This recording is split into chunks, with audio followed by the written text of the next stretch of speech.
Apex fans, welcome back. Sorry, a little bit late on this upload, but better to do it than not do it at all. I hold shift with Tinnerman talking about the grand finals, or at least the final day, because losers bracket finals also happened when it came down to the preseason invitational in Poland. And of course, like we mentioned, it was the losers finals first.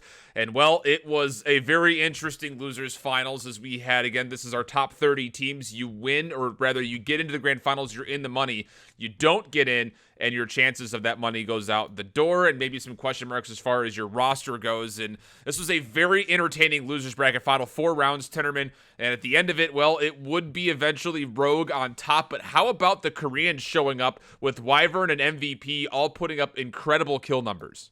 Yeah, the Koreans really showed that they can adapt, because they've been dropping eggs in the higher elo games, I guess. Yeah. And they showed up that they know how to play the map better, and they adapted quickly, and they figured out how to frag out, and they just ran the show along with Rogue.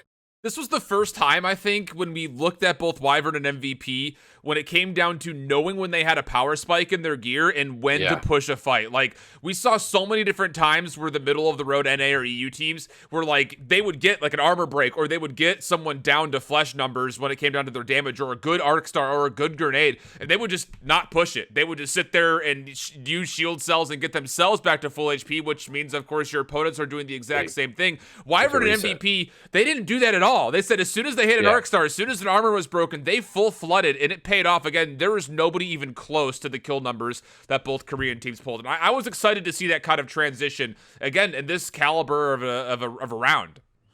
Yeah, I think especially mechanically, they know they're some of the best mechanical players in the game, and all it took was for them to figure out how to play their game properly, and I think they did, and it showed.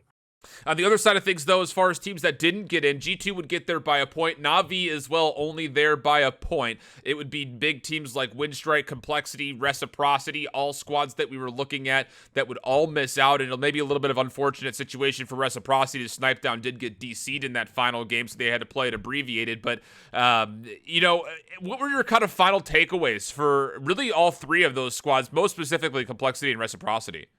Windstrike, I kind of expected to go through the CIS region, showed that they were all very good, and Windstrike did as well, so I expected them to go through. Complexity, they've made a lot of improvements, still a new team. They've been working together for like 3 weeks now, so honestly, that placing was very good for them. Maybe next tournament they'll figure it out, but Reciprocity missing out the way they did was a tragedy. Snapdown's DC in the final game, I know he vented it on Twitter, and he was not happy at all.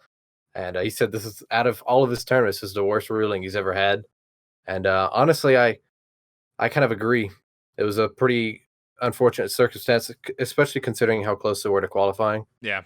So. This is one of those things. There has to be some kind of a rule book in place, so whether you agree with the decision or not, it's happened in a lot of different BRs. It's happening again here. But let's transition away again, as also, I guess, important note, Space Station and Pittsburgh Knights also not able to get through. And actually, they battled each other 2 out of those 4 rounds on their initial drop. So very interesting dynamic there. But let's get into the grand finals. Again, top 10 teams would make it through. And as again, just reminders what that format was. Essentially, win condition for the tournament was you had to hit a point threshold, which was 50 points. And then after you hit that 50 points, you have to win a game to win the tournament. So there were a couple of situations where they're very well, and it almost happened, where a team that barely hit the 50-point threshold late in the tournament would be able to win with significantly less total score than maybe teams that were above them.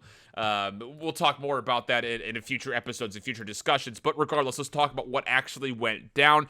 Again, 789 started off extremely hot with a 10-kill first round and another second place just after that in round number 3 with another 10 kills.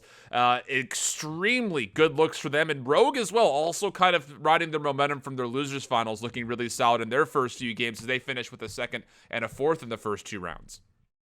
Yeah, 789 showed that they deserve an org right now. They're one of the best teams out there.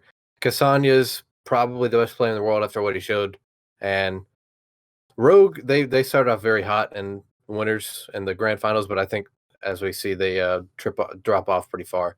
But how about Penta? They throw their head in the ring with a solid round 2, round 3, and 5, and they really came out to play. in the grand finals. Yeah, it was a first place and then 2/3 in between those 5 rounds. They would be one of the first teams to qualify in that point threshold, along with Natus Vincere and G2 Esports, hitting again that 50 points. And it's weird because 789, one of those squads that played very, very well, cooled off in round 4 and round 5, and they weren't able to hit that threshold, at least initially so. So we get to round 6. Again, this is the first round where one of those 3 teams, if they were to hit the 50 points and then win, they could end the tournament there. But that would not happen whatsoever. As we got to round 6, 789 would qualify, TSM would qualify through that point threshold, and then Wyvern and Rogue would finally start to get close, but they still weren't quite there. Yeah, TSM started off really, really rough, and so did Wyvern. Started mediocre, but we expected more from TSM, and they, towards the end of the rounds, they were the only team that I think really only got hotter. And then Wyvern and Rogue were able to hit 50 in round 7, barely edging it out, and they were able to be in contention, and they were pretty close a lot of rounds to winning it all. Yeah, we had a lot of teams ready to go for round number 8, and you kind of felt like that very well could be the end. Yeah. As we would get Hal, Selly, and Sirius, the last 3 players that were up. Selly almost able to clutch things up for MVP, who were knocking at the door at 50, but would drop. So it would be Hal versus Sirius for a 1v1 for the tournament. And a little bit of a Monka-esque moment as the Gamers Origin Sirius would be able to not only win that 1v1, but also put Geo in the 50-point threshold. So now all of a sudden we have nearly half the lobby ready to win the tournament at a turn of a dime. And at that point, you think, oh, this can't go any more rounds. Like, we've already gotten, 7 people at that point qualified? It can't go any farther. We're going to reach a point of critical mass, right? And that did not show to be the case, because in round 9, G2 had a chance to close it out, and MVP and FlyQuest griefed them purposefully, knowing who they were, and were able to take out G2, and then MVP third-partied for the dub, and that's what got them qualified. Yeah, Gambit would also, in that game, they started to heat up a little bit late. They would also hit the 50-point threshold. So now it got to the point of the excitement turned into anticipation, because now over half the lobby was ready to go when it came to the 50-point threshold. Round number 10 would come around. And how about this? Sentinels come through, and they win with NRG in second. Both teams are outside of the 50-point threshold with that finish. Both would then get in. So we would finally head to round 11. And this is where things would finally conclude. TSM, with a great spot positionally for the final zone, would be able to clutch things up. So the statistical best team in the tournament would end up winning the tournament. But I'll tell you, just kind of, again, we'll talk about this more in a future shows, I'm sure.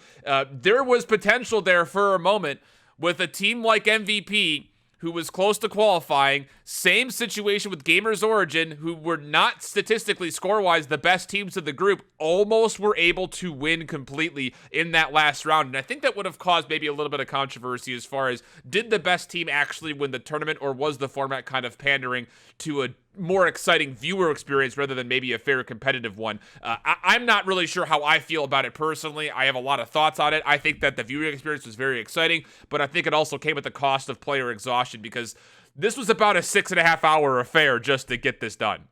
Yeah, and the people in loser bracket had been playing for, I think, 11 hours at that point by the time round 11 finished up. And that's why you see Rogue. That's why they started off losers finals so hot. They started off grand final so hot, but they were one of the teams that said they got really exhausted, and you could tell because their shot calling went down. They kept getting picked off. Sweet Dreams got picked off, I think, the final 4 rounds every single time. And you get to a point where the players do need a break, and we need to figure out a way to shorten it up. But I think overall the best team did win. I think so too. So it's not a big problem, I guess. But the best part to me was the excitement around round 8. If it would have finished off there, that would have been fantastic. Yeah, I totally agree with you. But at the same point, I'm as a retrospective thing, I'm glad that the tournament ended the way it did. It didn't end on round 8, because then everyone would have been saying this is the best format ever created. But I think that the fact that it did go 11 rounds showed a couple of the possible considerations of what might need to be looked at in the future.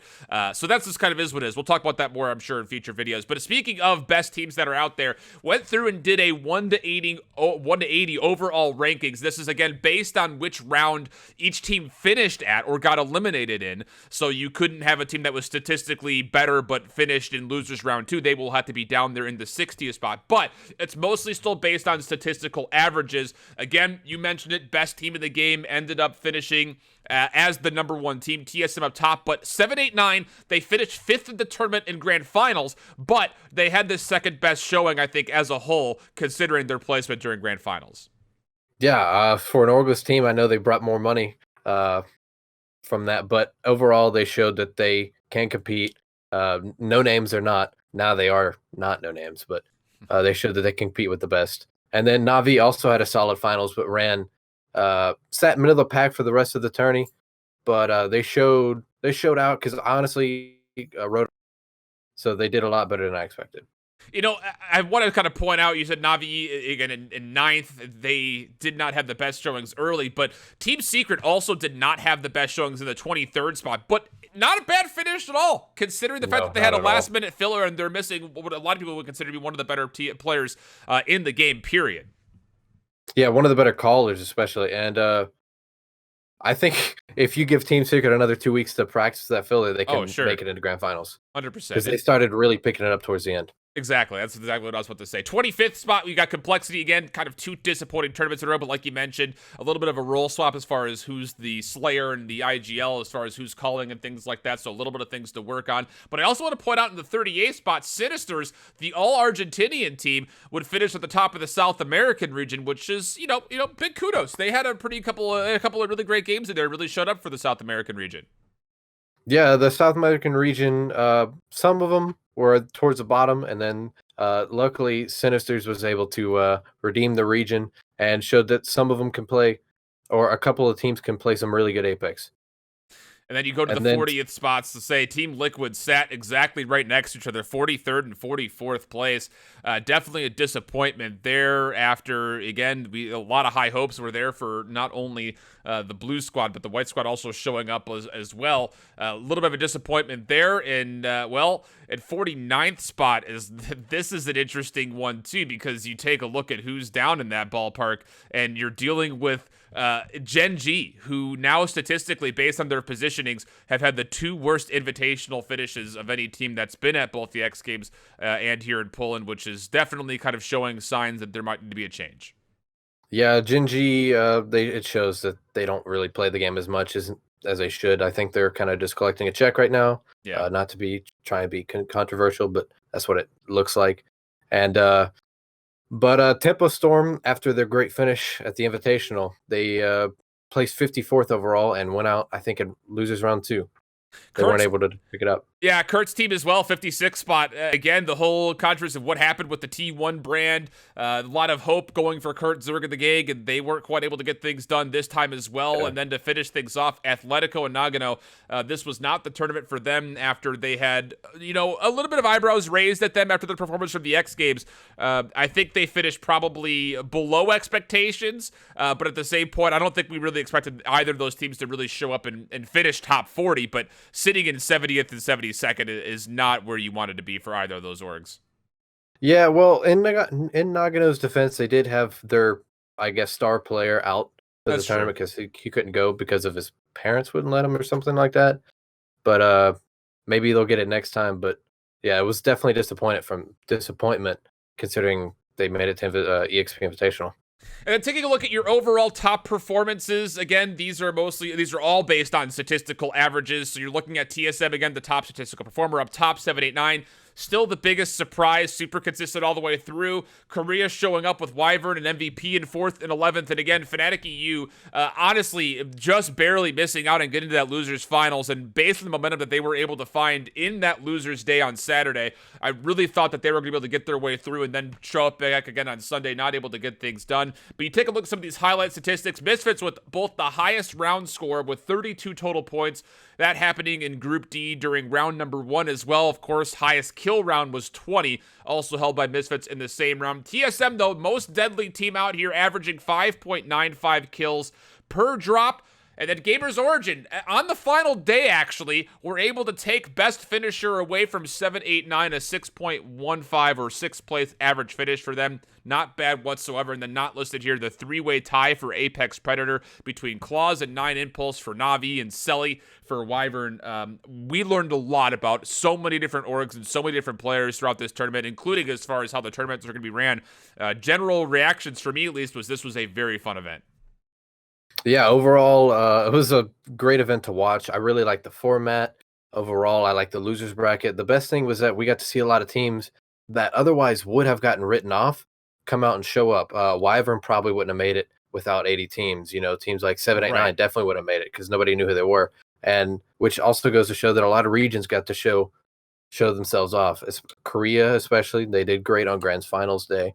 Wyvern placed in third, especially, and then CIS, that region, also shown that they are not to be messed with. Not at all. A very exciting time again. Coming up next, as far as competitive Apex, will be TwitchCon in San Diego. That'll be happening at the end of the month with a couple more teams that still need to qualify either through Twitch Rivals or I think there's also an online qualifying period of some sort. Not 100% on how the format will work for qualifying, but we will still see custom offline lobbies being held for TwitchCon, so make sure you're ready to go for that. As far as a viewer, we'll be doing more recaps for that. Until the next video, hope you guys all keep holding it down. Later. Bye-bye.